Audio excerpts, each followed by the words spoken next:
Halo teman-teman semua, perkenalkan saya Narli Widya Putri dari kelas A2 Ilmu Komunikasi Universitas Muhammadiyah Cirebon.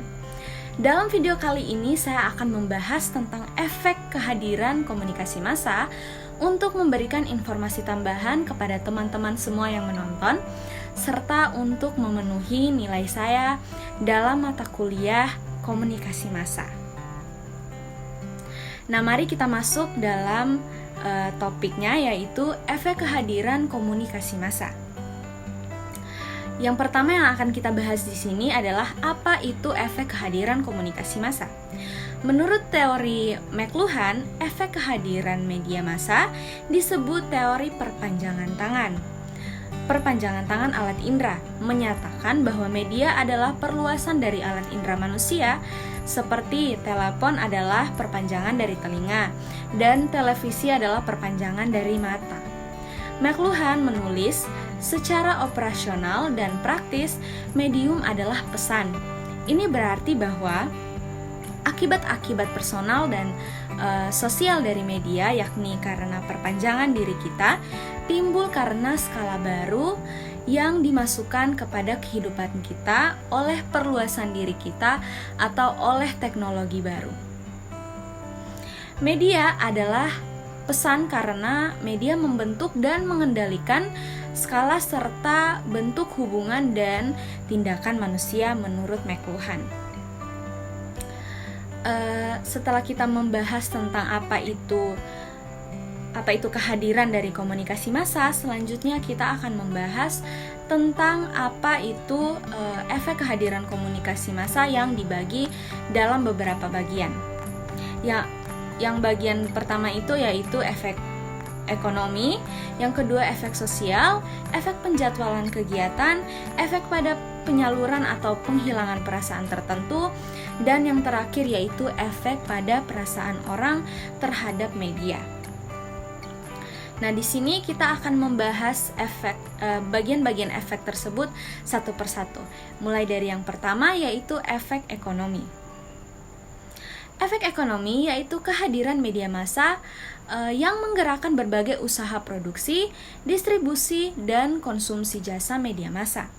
Contohnya dengan seseorang yang ingin mengiklankan hasil produksi usahanya melalui televisi. Ia dapat membuat iklan menggunakan jasa pembuat iklan, kemudian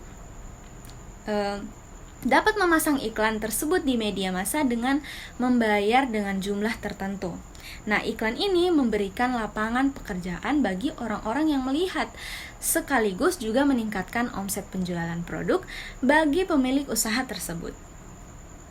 Efek ekonomis lebih besar misalnya pada pembuatan tayangan berita di televisi.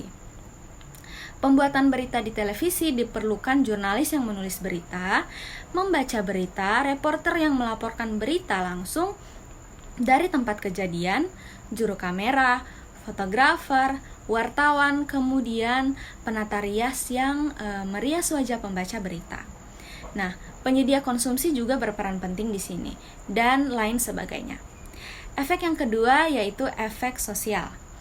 Berkenaan dengan perubahan pada struktur atau interaksi sosial akibat kehadiran media massa.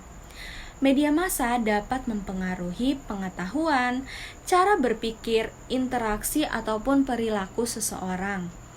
Misalnya, seorang pegawai cleaning service yang hanya lulus SMA namun rajin mencari tahu dan mempelajari mengenai cara memasak serta seluk-beluk usaha catering, lalu kemudian membuka usaha catering.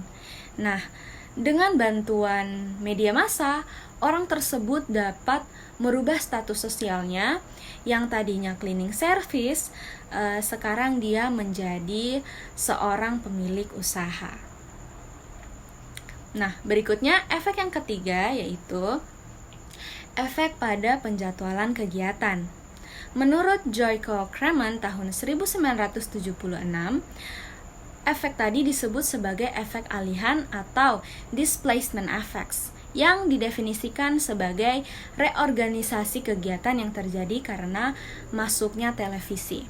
Contohnya, orang-orang akhirnya mengurangi beberapa kegiatan dan beberapa kegiatan lainnya akhirnya dihentikan sama sekali karena waktunya dipakai untuk menonton televisi. Efek alihan bukan hanya terjadi pada televisi saja. Kehadiran surat kabar, radio transistor, radio recorder, radio paging device, termin komputer yang dihubungkan dengan pusat informasi, dan media komunikasi massa kontemporer lainnya dapat mereorganisasikan kegiatan khalayak umum. Yang berikutnya yaitu efek yang keempat, yaitu efek pada penyaluran atau penghilangan perasaan tertentu. Nah, kehadiran media massa bukan hanya menghilangkan perasaan, tetapi juga dapat menimbulkan perasaan tertentu. Menurut Stephen H. Covey, menyebutkan dua efek akibat kehadiran media massa sebagai objek fisik, yaitu hilangnya perasaan tidak enak dan tumbuhnya perasaan tertentu terhadap media massa. Komunikasi massa dapat menimbulkan perubahan perasaan individu-individu yang menjadi targetnya. Misalnya, ketika seseorang merasa kesepian, merasa sedih, dengan menonton televisi yang berupa adegan lucu, komedi, penonton tersebut dapat tertawa, dapat menghilangkan rasa sedih dan sepinya. Berikutnya, hal sebaliknya juga dapat terjadi, misalnya seorang penonton yang awalnya merasa bahagia bisa berubah menjadi sedih atau takut karena tontonan yang ia tonton yaitu tontonan pembunuhan yang mengerikan. Berikutnya yaitu efek pada perasaan orang terhadap media. Nah, tumbuhnya perasaan negatif dan positif pada media massa tertentu mungkin erat kaitannya dengan pengalaman individu dengan media massa tersebut. Misalnya, perasaan tersebut hadir berdasarkan apa yang disiarkan media itu.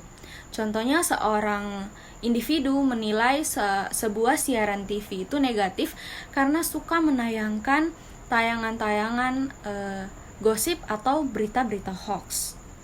Nah, sekian dulu pemaparan materi tentang efek kehadiran komunikasi massa dari saya. Semoga bermanfaat dan terima kasih.